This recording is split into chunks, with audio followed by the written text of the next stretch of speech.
اعوذ باللہ من الشیطان الرجیم، بسم اللہ الرحمن الرحیم۔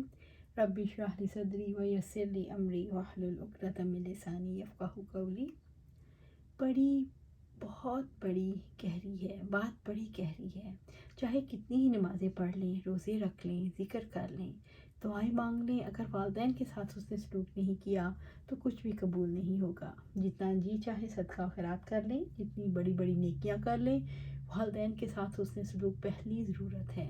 اللہ تعالیٰ فرماتے ہیں اس طرح کے لوگوں سے جو اپنے والدین کے ساتھ حسن سلوک کرنے والے اور اپنی اولاد کی اصلاح کرنے والے ہوں، ہم ان کے بہترین اعمال قبول کرتے ہیں، پھر ان کا عمل اللہ تعالیٰ کے ہاں قابل قبول بنتا ہے اور ان کی برائیوں سے درگزر کیا جاتا ہے۔ یعنی اگر ان کے اعمال میں چھوٹی موٹی برائیاں ہوں تو ہم ان سے درگزر کرتے ہیں، یہ جنت والوں میں شامل ہوں گے۔ اس سے پتہ چلتا ہے اللہ تعالیٰ کے ہاں جزائے اعمال حسنہ کی بنیاد پر ہے۔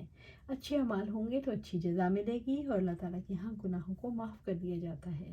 اچھے اعمال کرنے والوں اور جنت کے اصل مستحقین کے ساتھ یہ لوگ جا ملیں گے۔ سچا وعدہ ہے، یہ اللہ کا وعدہ ہے، وعدہ صدقی، اللہ تعالیٰ کا وعدہ سچا ہے، یقین کر لیں۔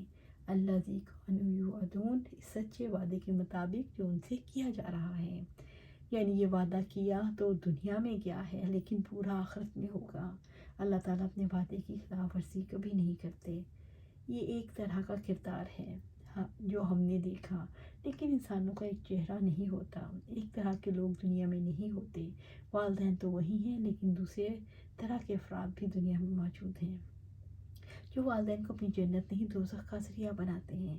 رب العزت نے فرمایا، اور جس نے اپنے ماں باپ سے کہا تم پر افسوس، کیا تم دونوں مجھے یہی دھمکی دیتے رہے کہ میں قبر سے نکالا جاؤں گا، حالانکہ مجھ سے پہلے بھی قومیں گزر چکی، اور دونوں اللہ تعالیٰ سے فریاد کرتے ہیں تیری بربادی ہو، ایمان لیا، اللہ تعالیٰ کا وعدہ بلا شبہ سچا ہے۔ تو وہ کہتا ہے یہ پہلے لوگوں کی فرضی قصوں کے سوا کچھ نہیں۔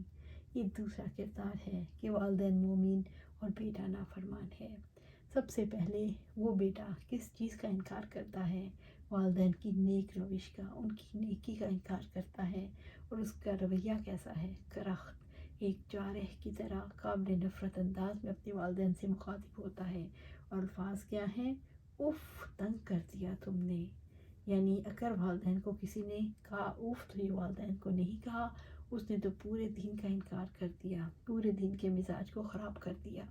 جو والدین کے ساتھ مخلص نہیں وہ در حقیقت دیندار نہیں، جو والدین کا خدمت گزار نہیں، جو والدین کے حقوق ادا نہیں کرتا، وہ اپنے سچے دین پر نہیں، کیونکہ سچے دین میں اللہ تعالیٰ کی عبادت کے بعد دوسرا بڑا حق والدین کا ہے۔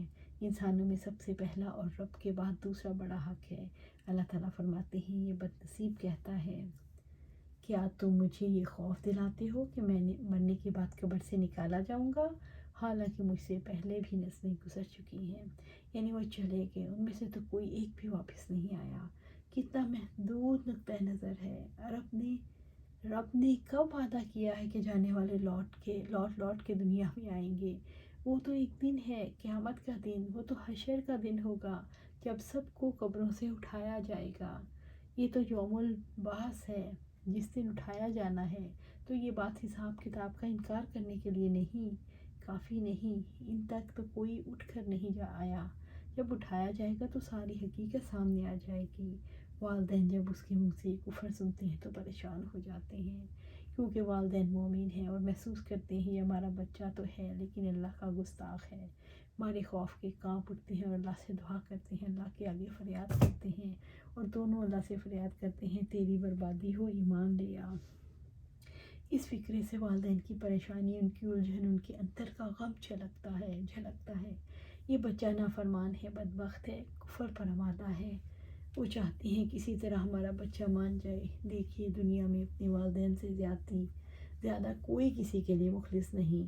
سب سے اچھا مشورہ والدین ہی دے سکتے ہیں، اور صالح والدین کا مشورہ کیا ہے؟ وہ کہتے ہیں تیری خرابی ہو تو ایمان لے آ، اللہ تعالیٰ کا وعدہ سچا ہے، لیکن بیٹا انکار پر تلا ہوا ہے۔ تو وہ کہتا ہے یہ پہلے لوگوں کی کہانیاں ہیں، یہ ایسے لوگوں کی باتیں ہیں جو ہماری سمجھ میں آنے والی نہیں، وہ لوگ گزر گئے، اب نیا دور ہے، اپنے نئے دور کی باتیں کریں۔ تو رب العزت نے فرمایا یہی لوگ ہیں جن پر اللہ کی بات ثابت ہو چکی، جن و انس کے ان گروہوں میں جو ان سے قبل گزر چکے یقیناً وہ خسارہ پانے والے تھے۔ اللہ سبحانہ تعالیٰ سے دعا ہے کہ ہم اپنے والدین کی خدمت کریں، اس سے سلوک کریں، اگر وہ زندہ نہیں ہیں تو ان کے لیے دعا کریں، ان کے لیے صدقہ خیرات کریں، ان کے ملنے والوں سے، ان کے چاہنے والوں سے اور ان کے جو دوست تھے ان کے ساتھ حسن سلوک کریں۔ اللہ سبحانہ تعالیٰ ہمارے والدین کو جنت الفردوس کے اعلیٰ مقام پر جگہ عطا فرمائے، آمین یا رب العالمین۔